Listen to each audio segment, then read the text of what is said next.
સ્થાનિક ચૂંટણી પહેલા રાજકોટ કોંગ્રેસે પાર્ટીમાં લોકોને જોડવા અભિયાન શરૂ કર્યું, ક્યુઆર કોડ લોન્ચ કર્યો। સ્થાનિક સ્વરાજની ચૂંટણી પહેલા રાજકોટ કોંગ્રેસે લોકોને પાર્ટીમાં જોડવા માટે અભિયાન શરૂ કર્યું છે, જે અંતર્ગત કોંગ્રેસે ક્યુઆર કોડ લોન્ચ કર્યો। પરિવર્તનનો સંકલ્પ કોંગ્રેસ જ વિકલ્પના નારા સાથે લોન્ચ કર્યો ક્યુઆર। રાજકોટમાં કોંગ્રેસ ઓબીસી ડિપાર્ટમેન્ટના પ્રદેશ ચેરમેન મહેશ રાજપૂત દ્વારા સંગઠનમાં જોડાવા માટે ક્યુઆર કોડ લોન્ચ કરવામાં આવ્યો। કાર્યક્રમ દરમિયાન મોટી સંખ્યામાં પછાત વર્ગને કોંગ્રેસની વિચારધારા સાથે જોડાવા અનુરોધ કરવામાં આવ્યો। આ પહેલ દ્વારા અનામત માટેની માંગને પ્રોત્સાહન મળશે અને સમાજને તેમના અધિકારો માટે સક્રિય થવાનો મંચ મળશે। સ્થાનિક ચૂંટણી પહેલા આપે 460થી વધુ ઉમેદવારોનું પ્રથમ લિસ્ટ જાહેર કર્યું। સ્થાનિક સ્વરાજની ચૂંટણીને લઈને આપે 460થી વધુ ઉમેદવારોનું પ્રથમ લિસ્ટ જાહેર કર્યું છે। રાજ્યની 15 મહાનગરપાલિકા, 84 નગરપાલિકા, 11 નગરપાલિકાઓની 13 બેઠક, 34 જિલ્લા પંચાયત અને 260 તાલુકા પંચાયતની ચૂંટણીને લઈને આપે યાદી જાહેર કરી। તાલુકા, જિલ્લા, નગરપાલિકા અને મહાનગરપાલિકામાં ઉમેદવારી માટે ટિકિટ આપી। આ અંગે આપ નેતા ઈસુદાન ગઢવીએ કહ્યું કે સામાન્ય કાર્યકર્તાને તક આપવામાં આવી છે। 460થી વધુ એવા ઉમેદવારોને ટિકિટ આપવામાં આવી છે, જે સામાજિક રીતે સક્રિય છે અને ખરેખર સામાન્ય લોકો છે।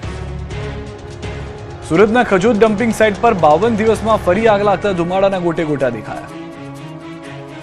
જાણે વાદળો નીચે આવી ગયા હોય તેવા દ્રશ્યો સુરતની ભયંકર આગના છે।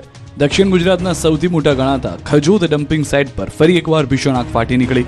માત્ર 52 દિવસના ટૂંકા ગાળામાં બીજી વખત હીરાબુચની પાછળ આવેલા કચરાના ઢગલામાં લાગેલી આગને કારણે સમગ્ર વિસ્તારમાં ધુમાડાના કાળા વાદળો જોવાઈ ગયા। બપોરે અચાનક ફાટી નીકળેલી આગ જોતજોતામાં વિકરાળ સ્વરૂપ ધારણ કરી ચૂકી।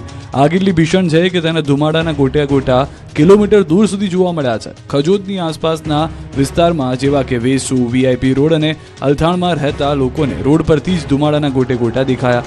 આખા વિસ્તારમાં ધુમાડાનું સામ્રાજ્ય છવાયું। આ અંગેની જાણ થતાં ફાયર બ્રિગેડની અનેક ગાડીઓ ઘટના સ્થળે પહોંચી અને પાણીનો મારો ચલાવ્યો।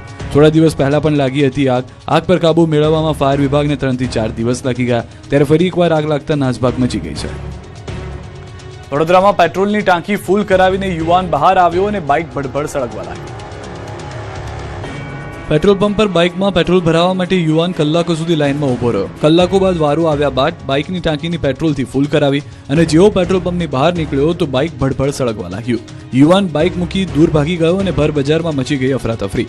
ધ બર્નિંગ બાઇકના દ્રશ્યો વડોદરાના આજવા રોડ પર સરદાર એસ્ટેટ વિસ્તારના છે, જ્યાં પેટ્રોલ પંપ બહાર બાઇકમાં અચાનક આગ લાગી ગઈ।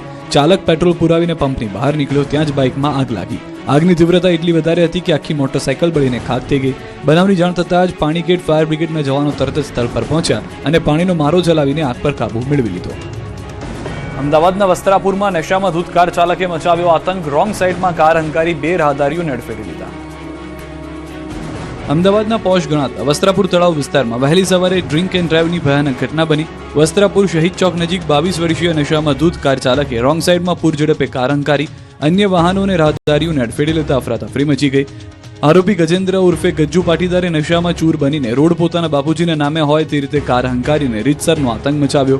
રોંગ સાઈડમાં મોત બનીને આવેલા નબીરાએ સામેથી આવતા વાહનને ટક્કર મારી। કારને ટક્કર માર્યા બાદ પણ ચાલકે કાર ઊભી રાખી ન હતી અને રસ્તા પર ચાલતા જતા 2 રાહદારીઓને અડફેટી લીધા હતા। અકસ્માત સર્જી લગભગ 100 થી 200 મીટર ગાડી ખસરી હતી। અકસ્માત સર્જી કારમાં 3 લોકોમાંથી 2 લોકો ભાગી ગયા। પોલીસે ફરિયાદના આધારે 22 વર્ષીય ગજેન્દ્રની ધરપકડ કરી છે। કારમાંથી વિદેશી દારૂની બોટલ મળી આવી। વડોદરામાં